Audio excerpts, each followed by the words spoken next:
Hi, chess masters. Coach Sipho here, and today we are going to learn about the process of elimination.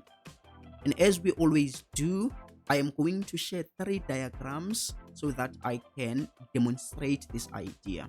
And then at the end, I am going to give you a task so that you can immediately apply your newly acquired chess knowledge. So without any more delays, let's dive into it. Okay, now you may ask, what is the process of elimination? A process of elimination is a very useful tool that a player can use when they are faced with a very complicated position. The process of elimination is when you have several options, let's say 10 options. So you are going to use the process of elimination until you are left with one or two good moves. And then let's say when you are left with these two good moves, you can use the process of comparison. But when you have 10, you can't compare 10 options. Okay? When you have many options, you use the process of elimination. For example, in this position, white has several options. White can take with the a rook. White can also take the bishop with the a rook. White can take the pawn with the e knight, or can take the pawn with the d knight. And white can also take this pawn with the c pawn. By the way, I'm mentioning all these moves because they are all forcing moves. We all know what are forcing moves. Forcing moves are moves that force a certain reaction from your opponent. For example, this is not a forcing move. After this move, the opponent could do whatever they want. Forcing moves are moves that force the opponent to do a certain thing, let's say to recapture or get out of check. So there are three types of forcing moves: a capture, a threat, or a check. Those are forcing moves. So you have all these candidates moves: 1, 2, 3, 4, 5. Which one should you go for? Let's quickly use the process of elimination so that we can ultimately find our best move. In this position, you can see that white is already a queen down. So white has a knight against black's queen. So if white doesn't do something special in this position, is going to end up losing the game. Now, let's compare all these candidate moves. If white takes with the a rook, black can take the knight. And then white is still material down. So after this, we can immediately eliminate this move. It doesn't work. White will end up losing. The same thing applies with this move.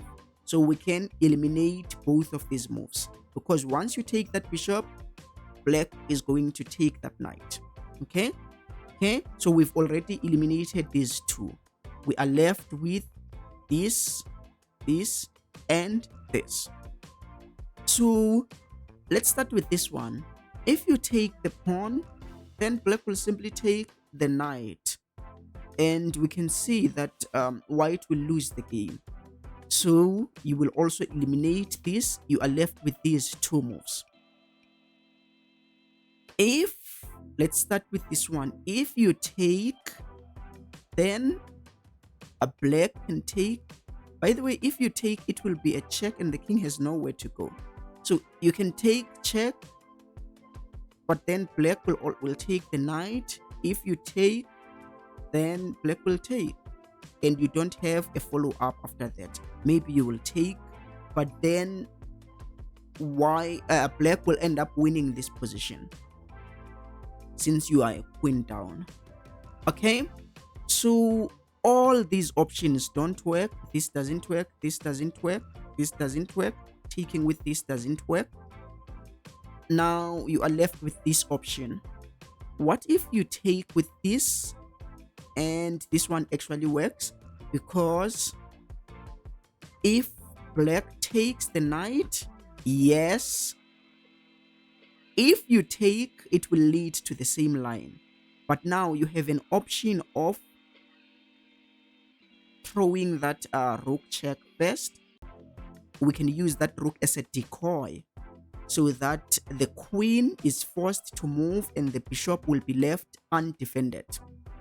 And then once you take the bishop, it will be a checkmate. So now you can go, you don't take the bishop first, you can check. The only way to get out of check is to go there, then you take, and it is a checkmate. Okay, in this position, let's look at the forcing moves again. Forcing moves are checks, captures, and threats. You have this capture and check, you have this capture, you have this capture. And by the way, white is a queen down and 3 pawns down in this position. So you need to do something special. It's very important to know material count so that you will know if you need to do something special or you can make normal moves. In this position, white is material down, so white cannot make a normal move. White needs to make something special, to make a special move. Otherwise, you will lose the game. Okay, since we have these 3 forcing moves, okay, by the way, here is the 4th one. You can also come here and pin the queen. So let's analyze them one by one. If you pin the queen, black doesn't mind losing the queen. Black is already a queen up, okay? So white can take that queen or maybe take the knight, okay? Because once you play that move, white is already a queen up, so he doesn't mind losing the queen. So black will simply take the knight. If you take black's queen, black will take back, okay? If you try to pin that knight, black can always defend the knight while attacking the bishop. So this move, we can immediately eliminate it because black doesn't mind losing the queen. Okay, how about this one? The same thing. Black doesn't mind losing the queen. Okay, what about that move? If you play that move, you win a knight and black can also win a knight. So you are not benefiting anything here. So you can eliminate. You see, with the process of elimination, we've already eliminated that move. So we are left with these 2 options now. There, knight takes or bishop takes. Okay, let's start with the knight takes. The knight takes is promising because you regain your queen back.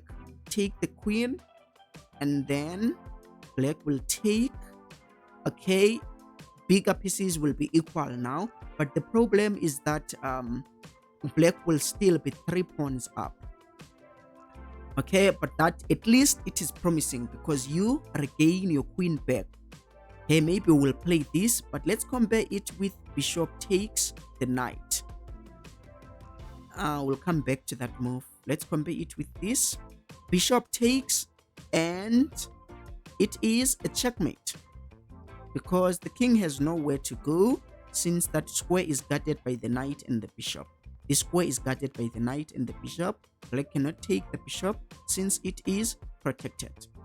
So white had several moves, but then with the process of elimination, you can quickly eliminate moves that are not good for you.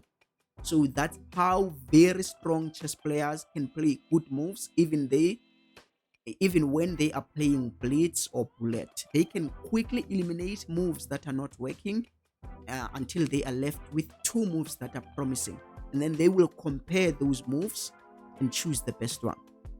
Okay, let's go to the 3rd position. Okay, in this position, okay, it is the easiest of them all. But then let's say in this position, by the way, it is white's turn to make a move. And let's say you don't know your end games, you don't know how to win with the king and the pawn.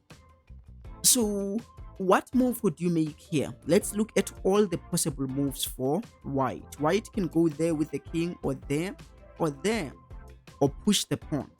White has 4 possible moves. Okay, But then we can quickly use, even if we don't know the end game, we can quickly use the process of elimination that will lead us to the best move. Okay? If we go there, black can take the pawn and it will be a draw. Same thing if we go there or there. That's how we can come to a conclusion that all the king moves don't work, because you are going to lose the pawn and it will be a draw. So you will be left with this move only. So after playing that move, black can only go there to try to stop the pawn. For them, it doesn't matter. But now the king can go there, and then you can start pushing your pawn all the way, get a queen or a rook.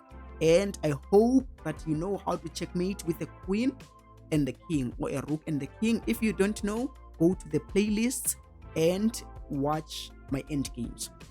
Okay, now that we've dealt with all the three positions, and I hope that you understand what is the process of elimination. Now let's go to a task. Okay, here is your task, guys.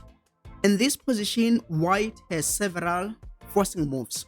White can take the bishop, white can take the queen, white can play knight to e5, white can also take the pawn on g7 or play the rook to f8. So I want you to use the process of elimination. I want you, okay, yes, you can find the best move, but then I want you to try to eliminate at least 3 bad moves, and then you can go to the final move. Tell me why you think, let's say, this move is not the best. What is going to happen which led you to eliminate the move? Or tell me why you eliminated that move, and then at the end you are going to show us what is the best move.